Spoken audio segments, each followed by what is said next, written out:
জীবনের একটা বড় অংশ ঘোরাঘুরি করে কাটিয়ে দিয়েছি আমি। যখন ঢাকায় ছিলাম, তখন সার্কেল ছিল বেলাল, পলাশ মামা, সুপন। এদের সাথে বিভিন্ন জায়গায় ঘুরে বেড়াতাম।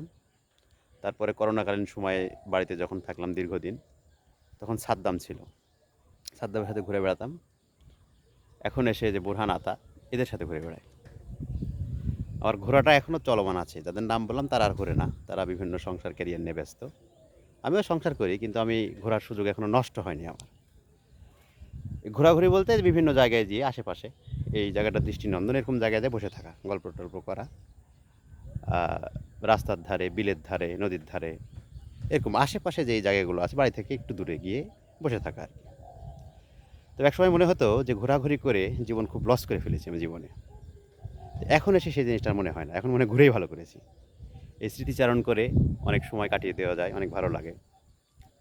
জীবনে খুব একটা লস হয়নি। আগে যখন ঘুরতাম তখন 30-40 টাকা পকেটে থাকতো, এখন ওই 400-500 টাকা থাকে। খুব একটা পার্থক্য হয়নি সুখগত। তবে সুখ আগে মনে হয় একটু বেশি ছিল। এখন এখন ওই একই রকমই আছি আর কি। চলমান আছে এখন ঘোরাঘুরি।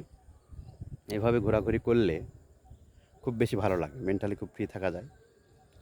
বিভিন্ন মানুষের সাথে পরিচয় হয়। এই যে বসে আছে এরা, এই যে এভাবে মোটরসাইকেলে মিলে যায়। এখন বুরহানেরটা আছে, আগে সাদ্দামেরটা ছিল, ঢাকায় থাকতে পলাশ মামারটা ছিল। এভাবে আসলে বিধাতা আল্লাহ মানুষ যেরকম চিন্তা করে সেভাবে তাকে রাখতে পছন্দ করে, এরকম আসলে মনে হয় আমার। আমি ঘোরাঘুরি পছন্দ করি, কোনো না কোনোভাবে এদের সাথে মিলে যায়। এরকম মানসিকতার ছেলে পেলে না পেলে কিন্তু ঘোরাঘুরি একা একা করা যায় না, বা অন্য মানসিকতার ছেলের সাথেও ঘোরাফেরা করা যায় না। যাদের এরকম ইন্টারেস্ট আছে তাদের সাথে ঘুরতে গেলে তখনই ঘোরাঘুরিটা জমে ওঠে, তাছাড়া হয় না। এতে কোনো উদ্দেশ্য নাই, ফাও ঘোরাফেরা, শুধুই আনন্দ লাভ। আর কি বলবো, সময় কাটানো, মাঝে মাঝে চা পান খাওয়া, এইভাবেই বাকি জীবনটাও পার করার আশায় আছি। এখন আমার সাথে যারা ছিল তাদের ঘোরাঘুরি বন্ধ হয়ে গেছে অনেকটা, তারা ব্যস্ত, কিন্তু আমাদেরটা চলমান আছে। আমি আশা রাখতে চাইবো যেন এই ঘোরাঘুরি সবসময় চলমান থাকে। এতেই আমার ভালো লাগে, এটা করতেই ভালো লাগে। আর তেমন কিছু ভালো লাগে না। একসময় যে মনে হতো ঘোরাঘুরি করে লস করে ফেলেছি, এখন তা মনে হয় না।